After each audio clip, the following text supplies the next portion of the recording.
é até bom comentar, né, Walter, porque houve uma grande evolução dentro disso aqui,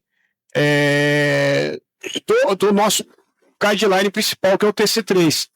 Então, hoje nós temos alguns núcleos no Brasil, né, dentro das polícias, inclusive. Então, nós temos um núcleo no BOP do Rio de Janeiro, né, que segue as mesmas de...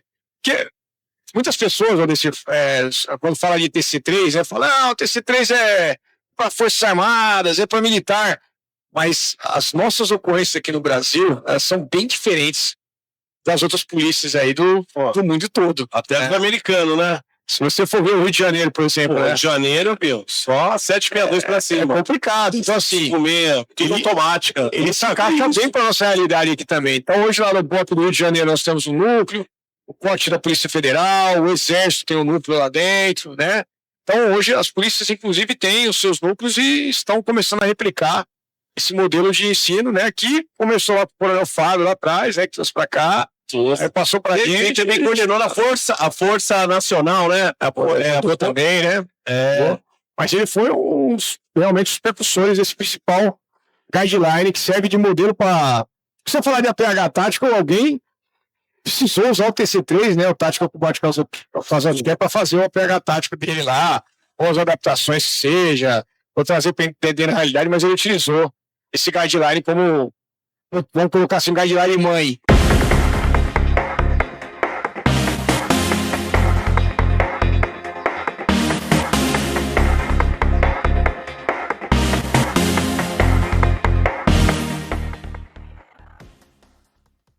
Olá, eu sou Valteci Lopes, consultor técnico da revista Emergência. E o Emergência Entrevista está onde? Estamos no Expo Emergência Expo Proteção. Quem trouxemos hoje? Ele, Rodrigo Silvestre, médico e capitão da Polícia Militar. Deu certo, né, Silvestre? Seja bem-vindo. Deu certo, Alessê. Muito obrigado aí pela oportunidade de novamente estarmos juntos, meu amigo. Para mim é uma grande honra estar aqui e poder falar um pouquinho de emergência, né? Então isso é muito bacana. Estar com você e falar de um assunto extremamente relevante. Obrigado. Que legal. Eu que fico muito feliz de receber você aqui. A face nem engana, né, da felicidade, porque a gente tentamos várias vezes e agora conseguimos. Conseguimos porque nós queremos falar de Safety Security, a gente vai falar de APH tático, né? E aí, Silvestre, primeiro assim, por que você entrou? Porque você é médico e capitão da polícia. E aí, que show? Como é que funciona isso? Vamos lá, vou ter cirurgião, né? Cirurgião. Poxa vida, cirurgião. Cirurgião geral do trauma, né? Eu sou emergencista já de longa data, desde a faculdade, né? A gente acabou pendendo para esse lado, né? E de lá para cá, 2020, em 99, quando eu entrei na faculdade, sempre mexendo com emergência, né? Acabei completando minha formação depois de médico de cirurgia geral, né? Sempre trabalhando no intra e no pré-hospitalar. E aí surgiu a oportunidade, né? Como você perguntou, de concurso para a Polícia Militar. Então, existe um quadro de saúde dentro da Polícia Militar. Então, surgiu essa oportunidade em 2009. Prestei o concurso, fui aprovado. Passei pelo período de adaptação na Academia do Barro Branco. E entrando nas fileiras da Polícia Militar, né? Um tenente ainda, a gente acabou tendo a grata felicidade de cair no nosso colo, vamos colocar assim, essa oportunidade de ensinar e de aprender a PH tático, atendimento pré-hospitalar, nesse ambiente, uma vez que eu estava na polícia, né? Capitão lá da polícia e médico. E aí a gente acabou adquirindo, né, essa expertise, né, iniciando com treinamentos aí, estamos já isso há 11 anos mais ou menos, né, e tanto realizando os atendimentos policiais militares, como também treinando esses policiais, né, a gente não tem como estar em todas as ocorrências sempre, ao mesmo tempo, né, não é, né, a polícia militar é gigantesca, né, então a gente tem... Mas menos o efetivo da polícia no estado de São Paulo? Hoje em torno de 85 mil. Sim. É um efetivo bastante grande, né? Muitos municípios aqui no estado de São Paulo, em todos eles tem polícia militar. Então é necessário que o policial ele tenha um mínimo de conhecimento, né? Dentro dessa área aí, que em caso seja necessário, né? Ele tenha essa habilidade de tentar salvaguardar a sua vida, né? No dia de uma situação emergencial. E aí acabou caindo, tive a oportunidade, né? Caindo no nosso colo aí de uma equipe aí do quadro de saúde de começar essa atividade de APH tático, e a gente deu continuidade nisso aí, estamos nisso até agora, aqui tanto na Polícia de São Paulo, como também fora, né? Ajudando o Brasil aí, lá no Ministério da Justiça e Segurança Pública. Tem acompanhado. E você, Caio, você entrou, também participou do Batalhão Tobias de Aguiar. Conta pra nós aí, foi uma passagem. Tive a felicidade, né, depois de... Da rota.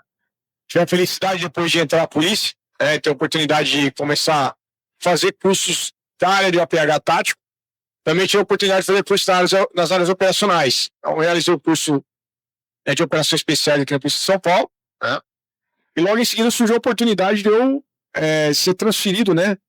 O batalhão Tobias de Aguiar, a rota, né? A rota extensiva Tobias de Aguiar. E onde eu tive o imenso prazer, a honra, né? De fazer o curso lá, fazer o estágio e servir por 2 anos e meio. Oh, que teve Deus, né? Foi muito bom pra gente aí, comigo, e me deu essa oportunidade de estar esse batalhão que é internacionalmente aí renomado na área de patrulhamento tático. Que orgulho. Muito obrigado. Silvestre, as pessoas veem até aquele clichê também vale. Como é que é? Ele olha as pingas, mas não vê o tombo, né? Eu sei. Você se esforçou muito com vários outros profissionais médicos para trazer aí esse APH tático. Eu sei que não foi fácil. A sua lida nisso, eu sei que não foi fácil. E conta pra gente aí, essa sequência até a portaria, que foram vários outros colaboradores aí, até a 98, até a portaria 98. O que é essa portaria 98 aí do Ministério? Vamos lá. Como eu falei, eu tive a grata oportunidade de participar do processo de implementação do atendimento pessoal tático na Polícia de São Paulo. Isso foi uma iniciativa do diretor de saúde na época de Copa do Mundo, dos Jogos Olímpicos aqui no Brasil, 2013, 2014. Foi um grupo de oficiais médicos, né, que ele denominou lá de medicina tática. Então, nós adquirimos essa expertise aí nessa área, fazendo cursos médicos e os cursos operacionais que eu falei. E aí, diante dessa expertise, atendendo casos e também ensinando aos policiais, a gente culminou aqui na Polícia de São Paulo num curso. Hoje a Polícia de São Paulo te ajudou a participar, né, da formatação desse curso. Então, a Polícia de São Paulo tem um curso de APH tático, funcionando desde 2019. E diante de tudo isso, desse trabalho que a gente fez desenvolvendo aqui na Polícia de São Paulo, a gente recebeu um convite em 2020, para ser mobilizado pelo Ministério da Segurança Pública e ajudar também, né, nesse projeto, como você falou aí, que é a Portaria 98, né? Foi construída uma diretriz, né? Uma diretriz, né? Que iniciou em 2020. Culminou sendo publicado em 1º de julho de 2022. Que institui a obrigatoriedade do treinamento de APH tático para as forças, as forças armadas, não, a segurança pública, segurança pública. Exatamente. Dentro dessa iniciativa, né, sabendo da alta letalidade policial que no nosso país, né, foi criado esse projeto, então a gente participou de todo o projeto até culminar na publicação dessa portaria, que justamente visa, né, uma diretriz que tenta normatizar, né, direcionar o ensino, o fornecimento de material, né, para que a gente consiga, assim, né, dentro do APH tático, diminuir essa mortalidade policial, né, e tentar salvaguardar a vida desse profissional de segurança pública. Seja ele bombeiro, militar, policial civil, federal, penal, todos que estejam envolvidos nessa área de segurança pública. E aí a gente acabou utilizando o que a gente havia desenvolvido aqui na Polícia de São Paulo, e grande parte disso, né, ele foi construído junto lá ao Ministério e colocado nessa portaria tão importante, né, que hoje está guiando e normatizando o ensino do atendimento hospitalar dentro das forças policiais de todo o país. Que legal! Eu lembro que em 2007 sai lá no PHTLS lá aquela coisa sobre o torniquete. Aí eu vou falar isso e vou falar o seguinte, eu vou falar, me corrija se eu estou errado, por favor, você está aqui para isso. Eu vou falar o seguinte, ó, é inadmissível morrer por hemorragia, é inadmissível uma pessoa ser ferida, um profissional de segurança pública, ser ferido em membro superior e inferior e morrer por hemorragia. Eu acertei alguma coisa? Foi identificado em 1992 já pelo Departamento de Estudos de Medicina Militar da Marinha Americana, que em torno de 7% dos óbitos na Guerra do Vietnã, de acordo com esse capitão que fez esse estudo, médico também. O operador ele acabou morrendo com um tiro somente no braço e na perna. Então, avaliando as autópsias, não tinha nenhum outro tipo de ferimento. E diante desse dado extremamente relevante, que corresponde a mais ou menos aí, em torno de 2.500, 3.000 mortes na Guerra do Vietnã, esse projeto justamente falou, olha, não podemos deixar isso acontecer mais, evitar essas mortes evitáveis. E daí surgiram, né, as primeiras diretrizes e que foi construído o principal guideline, né, de atendimento hospitalar do mundo, que é o Tactical Combat Casualty Care, muitos conhecem como TC3, e uma das primeiras medidas a serem instituídas foi justamente, dentro dessas mortes evitáveis, colocar o torniquete de volta, né, a ser utilizado no campo de batalha. Ser utilizado o torniquete, quem diria, né? Exatamente. E aquilo que a gente acreditava até então, né, que poderia aumentar o sangramento, ou poderia dificultar o ponto de hemorragia, ou que você iria perder um braço ou uma perna, de repente, quando bem estudado, quando bem direcionado, em cima, inclusive, de leis da física, né, por exemplo, para que você consiga realmente controlar a hemorragia, você tem que ter uma relação inversa entre a largura e a pressão por esse vaso. Então, se você pegasse os torniquetes que haviam na Segunda Guerra, na verdade não eram torniquetes, eram garrotes. Garrote, né? E que não funcionavam, porque não poluía esse vaso devido a essa relação da lei da física. E estudando essa necessidade de operadores que morreram sangrando o braço e a perna e esse equipamento, a gente chegou à conclusão que ele precisava ser um pouquinho mais grosso. E diante disso aí, a gente conseguiu estabelecer uma medida que evitasse perder o braço, perder a perna e controlar essa hemorragia e salvar a vida do operacional. Puxa, que legal. A gente tem algum histórico, assim, porque a história é legal. Alguma história antiga, sei lá, de Cro-Magnon, talvez 5 mil, 10 mil que chegavam a utilizar isso, porque isso é relatado em 3 mil, 4 mil. Aquele papiro de Eber lá, que data aí no Egito, talvez seja o mais antigo, aí datando de 4, 5 mil anos. Tem relatos disso? Você que gosta desse assunto, eu tô perguntando, não sei. É muito bacana que no próprio manual, né, do Ministério da Justiça tem um histórico breve sobre o torniquete, né? Ele vem datado de antes de Cristo, né? E eram medidas utilizadas justamente para controle de hemorragias, para amputações de membros e evitar esse controle de hemorragias. E ele foi amplamente, colocar assim, melhorado, né? Nas guerras napoleônicas. E totalmente aperfeiçoado, né, a partir da guerra do Iraque e Afeganistão, né? E culminou-se nos dispositivos que nós temos comerciais que nós temos hoje. Hoje, estima-se, né, por um Instituto TC3, que hoje nós temos 8 torniquetes homologados, que tem mais de 1.200 torniquetes no mercado. Sério? E desses, esses diretrizes, esse comitê de atendimento hospitalar, selecionou 8 deles, mas há uma infinidade de equipamentos hoje aí para controle de hemorragias dedicado para parar esse sangramento no membro. Legal. Todo equipamento, todo equipamento sempre é bem-vindo, né? Não importa, né? Acho que a gente sempre tem que incentivá-los aí, né? E você é um grande incentivador desses equipamentos. O pessoal fica na dúvida desse torniquete. Aí o tempo de torniquete, como é que o pessoal fala do tempo? Como é que funciona isso aí? Eu costumo dizer assim, né? O APH tático, atendimento hospitalar, ele está intimamente relacionado com você ter material. E estatisticamente nós sabemos que grande parte dos ferimentos ele é para os membros. Né? Então, hoje um equipamento fundamental para você ter e prevenir essa morte evitável é o torniquete. A gente vem acompanhando essa evolução do torniquete. Eu já venho dizendo isso há algum tempo, né? A literatura indica aí um tempo.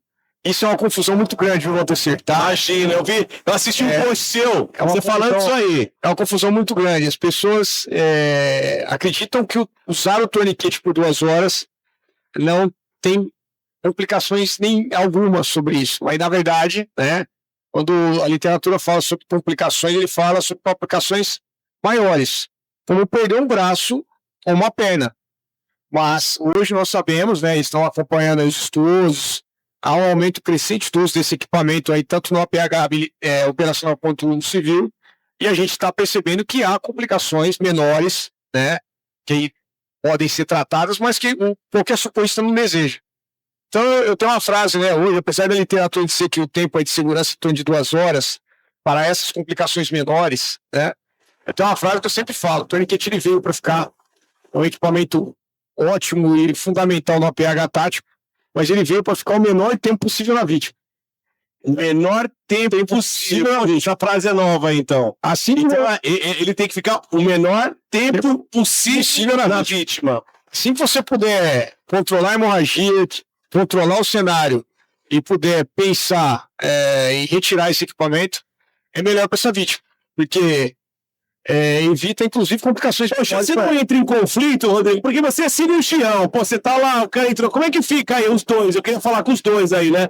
Você atendendo na rua e o cirurgião. E aí, como é que fica aí essa parte do entra? Porque você é o cirurgião que chega o torniquete. Como é que fica? Nós já estamos de lá pra cá. Vem lá da rua pra você. aos poucos, né, Valteci? A literatura ela tá começando a se conversar, o pré com o intra-hospitalar. Então, por exemplo, Demorou, né? demorou. O pessoal do Intra. Há uma eterna rixa, né, entre quem faz APH e quem faz Intra. Eu trabalhei nos dois, trabalho nos dois, e a gente sabe como é que é. Quando tá no time de cá, você quer atender um pouquinho pra cá, quando tá no time de lá, um pouquinho pra lá. Sim.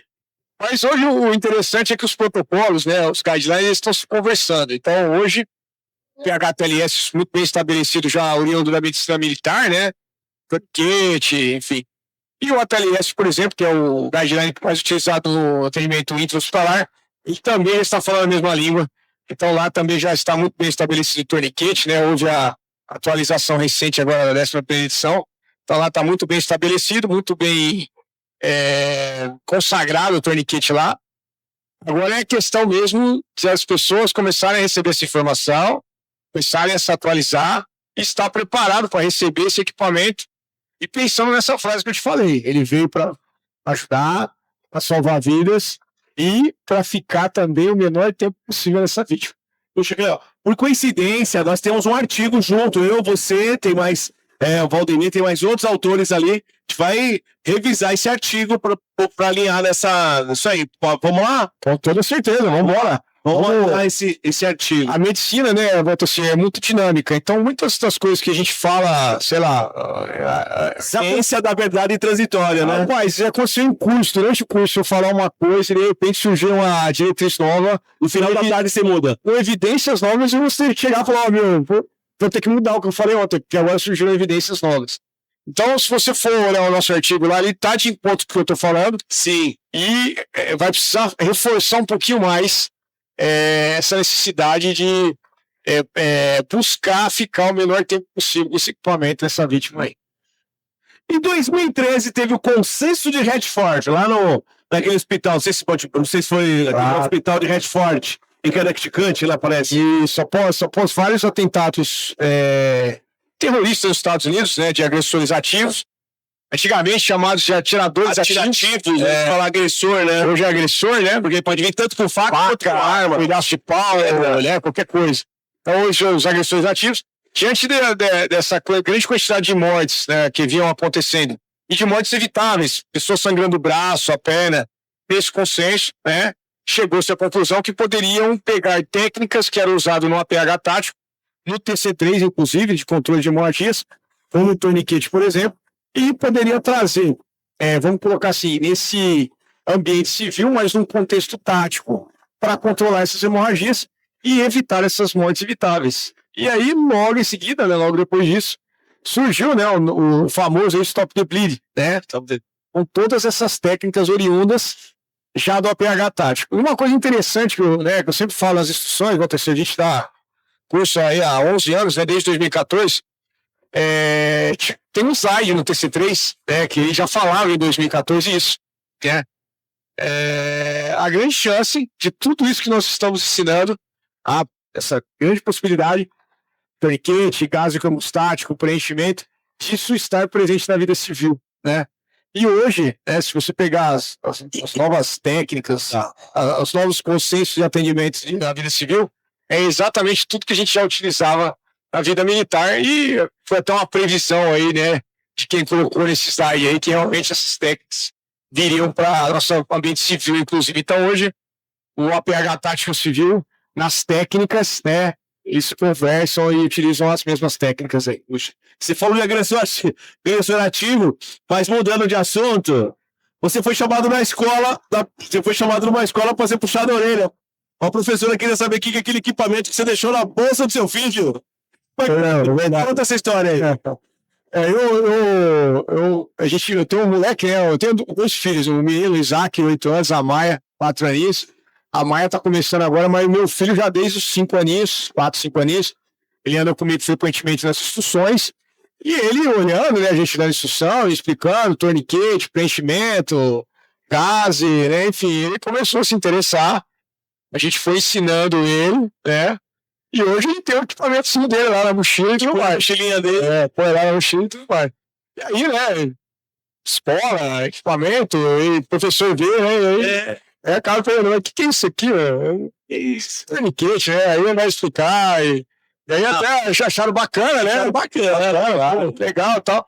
E inclusive propomos, né, no colégio deles, né, que a gente também ensinasse essas técnicas no colégio para que os professores, né, todos que trabalham, estejam envolvidos ali, possam aprender, né? E se Deus me livre guarde precisar, tá preparado a usar o que é equipamento ali para controle de hemorragias. Importante. Não existe nada de errado em brincar de salvar. Sempre falo isso, né? Assistindo aqueles trabalhos que a gente fazia há quase 30 anos com o Bombeiro Mirim, Socorrista Menina, brincar de salvar, eu acho que é sempre bem-vindo. Está brincando de salvar, né? Claro que o objetivo é mais lúdico, entre aspas. Hoje a gente já tem vários protocolos como criança, disso, um BLS muito fora, né? A gente vê que é uma experiência, principalmente país primeiro mundo, né, mais desenvolvido, ter essa habitualidade de treinamentos e coisas que podem cursar com risco de morte. Então, um esvaziamento rápido de uma escola que está pegando fogo, um plano de hemorragias, uma parada cardiorrespiratória, né? Isso tudo feito desde a infância e, como você falou, de uma maneira bem aplicada, lúdica, talvez, né, como você falou, isso vai acabar incutindo culturalmente, né, essa criança, e quando ela estiver maior, tiver condições de entender melhor o que está acontecendo, com certeza, né, poderia dar uma resposta mais efetiva e bem mais rápida e ajudar a salvar uma vida. Beleza. Uma pergunta, é March ou XABCDE? Eita, nós, agora pegou, se deu mal, bem feito. Vira e mexe, XABCDE ou é March? Vira e mexe, eu tinha que me controlar, Valteci, quando eu estava dando instrução, porque eu sou instrutor do PH e sou instrutor do TC3 também. E aí, de repente, eu estava dando com o chip PH-TLS e eu me via falando March no meio do PH-TLS, né? E aí eu tinha que me corrigir. Isso ficou mais fácil com a 9ª edição do PH-TLS, né? Salvo engano, na página 72, salvo engano, já há um quadro comparativo entre o March e o XABCD, né? E na 10ª edição ficou muito mais claro, e ele até libera isso para você. Você pode escolher utilizar o March ou o XABCD. Um está para o outro. Então, hoje, se você falar, se tornou praticamente uma língua universal. O que você escolher, você vai estar aceitando no atendimento. Lembrando, né, que o March, né, o M está para o X, né, controle de hemorragias. A do XABCD está para as vias aéreas, né? O R está para o B, né, que é a respiração. C, circulação, de C também. O D, disability, né? Aqui a gente chama de hipotermia e RED, né, no March. Então, ou seja, tudo que você utilizar de mnemônico, de acrônimo, para poder atender, um compensa o outro, né? E você consegue seguir a sequência adequada no atendimento dessa vítima. Eu tive em 2022 um congresso da NAEMT nos Estados Unidos, em New Orleans, e lá, inclusive, falou-se da possibilidade, né, de adotar como primeira escolha, inclusive, o March. Então aguardar aí se há alguma alteração. E já sabemos que está liberado. Um ou outro, todos contemplam o que é os requisitos mínimos para você atender uma vítima, tanto na PH civil como na PH militar ou operacional, como quer chamar. Ixi, que legal. A gente falou do torniquete, né? E quando começou os treinamentos, houve uma cobrança em cima de você, porque assim, né? Você imagina, puta, vai dar certo, vou treinar esses policiais, vai dar certo, Meu, deu muito certo. A gente vê essas imagens, ocorrência real. Pô, o nível de estresse é hard. Porque se você tá numa ocorrência com trauma e sob fogo, e os meninos... vários vídeos que você acaba olhando e fala, pô, eles fizeram o procedimento correto. Então o treinamento, ele funciona. Como é que você vê isso? É bem bacana, Modestinho, assim, porque não é uma recompensa financeira isso, né? Toda a instrução que a gente faz aí, dentro da polícia, ela não tem um retorno financeiro para você. O que nós temos de retorno? É de você falar, pô, eu sou um oficial médico que tive a oportunidade de aprender a PH tático e de passar esse conhecimento para esses policiais. E o mais bacana de tudo é quando você acorda num dia, domingo, num sábado, e você vai abrir lá suas redes sociais, seu WhatsApp, tem um policial mandando uma mensagem para você, agradecendo, né, pelo fato de ter aprendido a usar o equipamento, ou estar mostrando uma ocorrência de algum policial que utilizou esse equipamento e que ajudou a salvar a vida de um outro policial. Então isso aí, você, tem preço, né? não tem realmente preço, né, que pague essa sensação. A briga é voltem vivos, né? Voltem vivos. Use seus equipamentos. A gente falou só de torniquete, né? Mas não é só o torniquete. E aí o selo torácico, o preenchimento, o juncional. Eu lembro do coronel médico, né, que participou de todo o processo na época major, né? O major, hoje coronel aposentado, Abreu, né? Quando a gente foi apresentar essas novas técnicas, né, preenchimento, torniquete, selo, houve uma reunião, né, entre os oficiais médicos e bombeiros, né, e aí o coronel bombeiro querendo dizer que o oficial médico estava doido, né, falou, pô, como é que o torniquete isso não usa, né, isso não usa mais, né, como é que você vai pegar uma gás colocada dentro da ferida, isso não pode, isso é invasivo, enfim, né, e hoje a gente sabe que todas essas técnicas já estão muito bem estabelecidas, né? Muito bem estabelecidas. E são necessárias. Como você falou, apesar de grande parte dos ferimentos das mortes evitáveis estar relacionados com os sangramentos dos membros, há outros ferimentos que também são mortes evitáveis, como obstrução de vias aéreas, então a passagem da cânula, como o pneumotórax hipertensivo, e para evitar esse pneumotórax hipertensivo, usar o selo precocemente, né? Identificar sinais de choque, saber que tem que fazer uma reposição volêmica nesse policial, evitar a hipotermia. Então, todos esses equipamentos que vieram, né, e que a gente tem na gama aí do ensino desse policial para que ele possa atuar dentro dessas mortes evitáveis e fazer com que esse policial chegue vivo no hospital, e retorne para sua casa. Então, a ideia é essa daí. Você, se eu perguntar quantas mensagens de policiais agradeceram, agora valendo R$1.000, perdeu, você não vai lembrar. Não vai lembrar. Mas se você jogar pra mim, eu lembro que eu tenho um aluno. Cara, foi esse ano, eu recebi de uma guarda municipal lá, um aluno. Cara, que só utilizou o torniquete, salvou. Poxa, valeu, professor, obrigado. Não tem preço isso, né? Você, como professor, recebe uma mensagem dessa, né? Como eu falei pra você, né? Eu falei, pô, é um negócio que não tem preço, né? Receber uma mensagem dessa e você sentiu uma não, né? Dezenas, mensagens. É bacana, porque como a gente participou da equipe que participou de todo esse processo, as pessoas acabam lembrando da gente, né? Nesses momentos. Muita gente lembra. E aí manda uma mensagem, ou manda uma ocorrência, né? Manda um vídeo, olha o que aconteceu e tal. E você tem uma rede social que você faz diretamente, você faz um serviço ali excepcional. Como é que é o Doc Caveira? O Doc Caveira, cara. Todo mundo conhece o Doc Caveira. Falou, conhece o Doc Caveira? Conhece o Doc Caveira? Obrigado, amigo. A ideia dessa rede social, na verdade, você criou o bot Doc Caveira. O cara foi colocando o Doc Caveira. A ideia era curso até com o Doc Caveira. No começo, a ideia era justamente divulgar o assunto, né? Então, as primeiras postagens, se você olhar lá, nem aparecia o meu rosto. Aí depois o negócio foi tomando uma proporção bacana, o assunto foi se consolidando, né? E a gente foi falando muito sobre o assunto e vendo que estava dando resultado. Hoje é uma rede social bacana, né?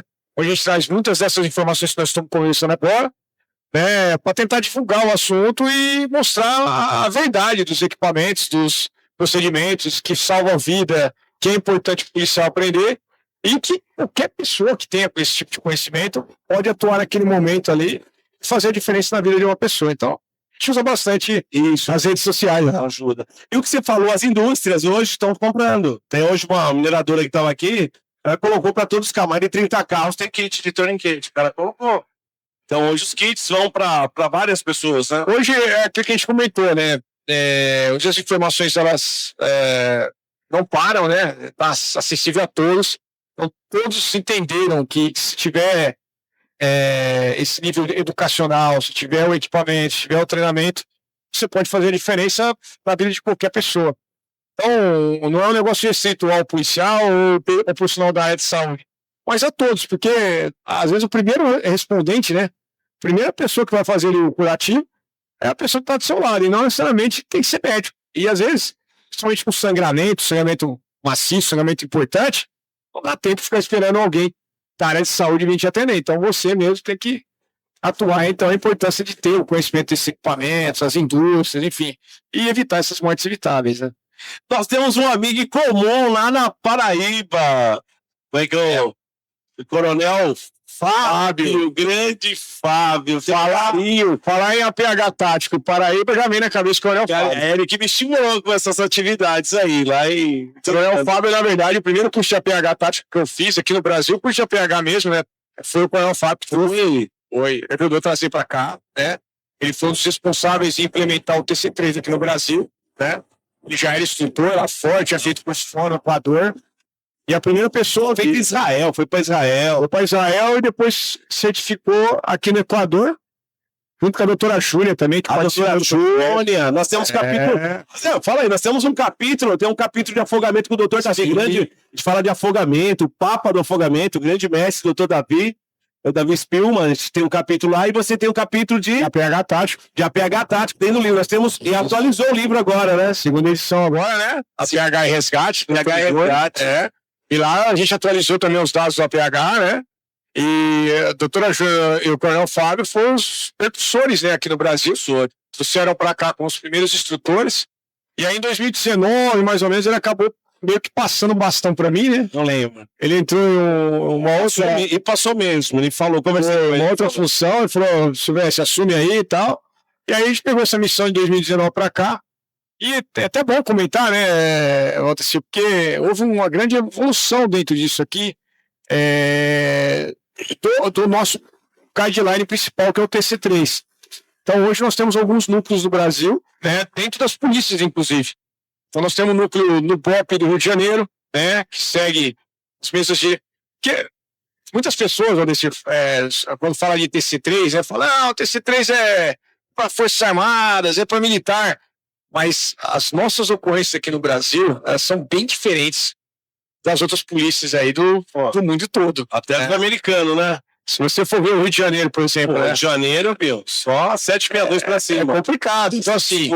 Tudo automática. Ele se encaixa bem para nossa realidade aqui também. Então, hoje lá no BOP do Rio de Janeiro, nós temos um núcleo, o corte da Polícia Federal, o Exército tem um núcleo lá dentro, né? Então, hoje as polícias, inclusive, têm os seus núcleos e estão começando a replicar esse modelo de ensino, né, que começou lá com o Coronel Fábio lá atrás, né, que trouxe para cá, aí passou para gente. Ele também coordenou a Força Nacional, né?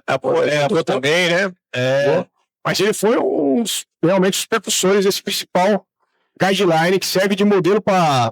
Se você falar de APH tático, alguém precisou usar o TC3, né, o Tático Combate Casualty Care, para fazer o APH tático dele lá, ou as adaptações que seja, ou trazer para entender na realidade, mas ele utilizou esse guideline como, vamos colocar assim, um guideline mãe. Vocês têm um curso também do TC3, não tem?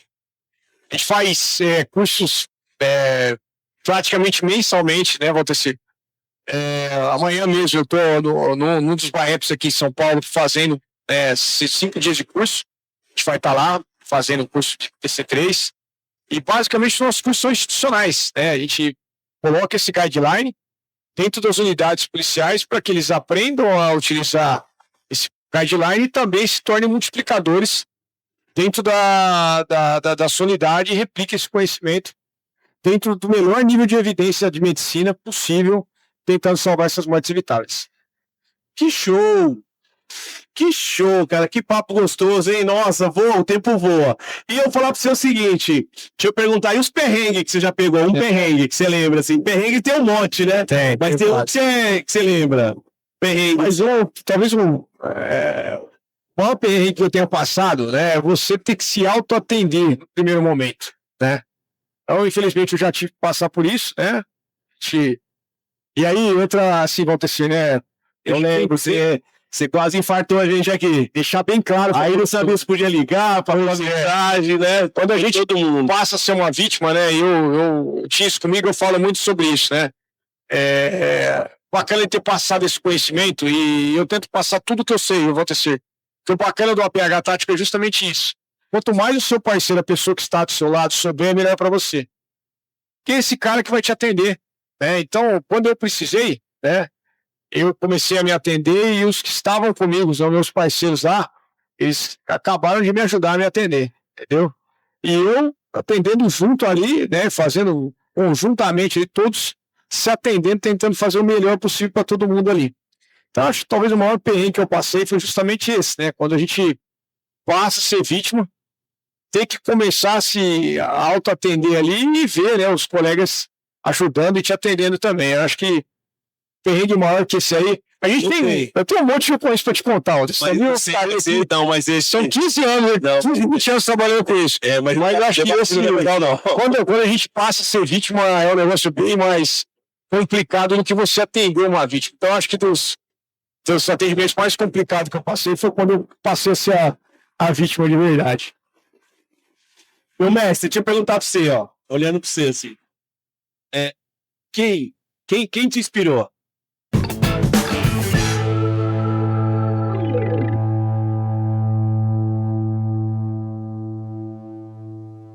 Pra falar a verdade, cara, quando eu entrei nessa pensar lá de trás, né? Por que você escolheu ser médico?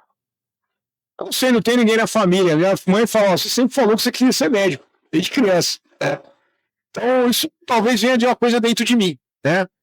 E aí eu me encontrei dentro da emergência, até então não tinha, né, uma pessoa para me inspirar de verdade, uma coisa que vinha dentro de mim.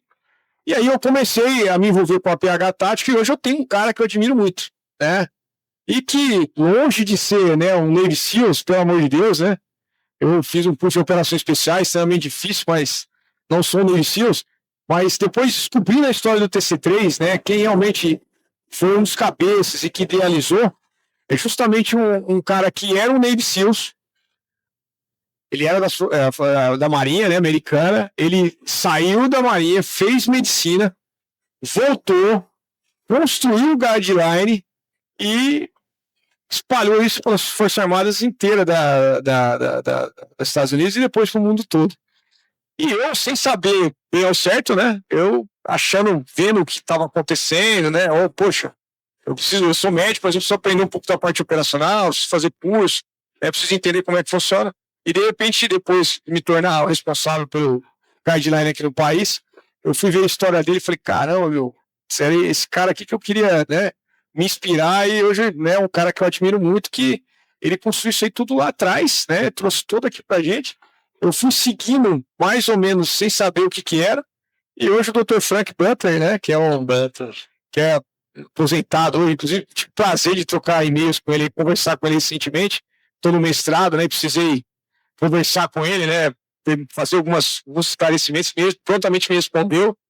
Um cara sensacional, extraordinário, com a visão muito à frente de todos, e que hoje é um cara que me inspira, né, quem sabe daqui a um tempo chegar na idade dele, né? Mas você já inspira muito. Aqui, né? Muito legal. Nós estamos na feira do Expo Emergência, Expo Proteção. Então, com essa figura aqui, é o Rodrigo Silvestre. E você passeando na feira, todo mundo quer tirar foto com você. Todo mundo quer te ver, quer tirar foto. É bom encontrar os amigos, né? Graças a Deus o APH Tático, né? A gente não consegue agradar todo mundo, né, acontecer. Mas a grande maioria, nós construímos grandes amigos. Então, é verdade. Onde eu passei em muitos estados aqui no Brasil, né, levando conhecimento, enfim. Então, onde a gente passa, a gente deixa muitos amigos. E é gostoso, né, estar numa feira dessa aqui, na exposição, e você encontrar os amigos aí de Santa Catarina, daqui de São Paulo mesmo, Mato Grosso, enfim. É bacana a gente se encontrar e poder conversar e rever os amigos. Então, isso é uma coisa que me trouxe também bastantes amigos em vários estados aqui no Brasil. Que legal. Deixa uma mensagem pra gente. Cara, a minha principal mensagem, né, eu acho que é a gente, eu falo pros meus filhos, né, talvez não sei, a gente tentar fazer o melhor de si sempre, né, tentar ser uma pessoa melhor e tentar fazer um melhor para as pessoas, para o mundo, né.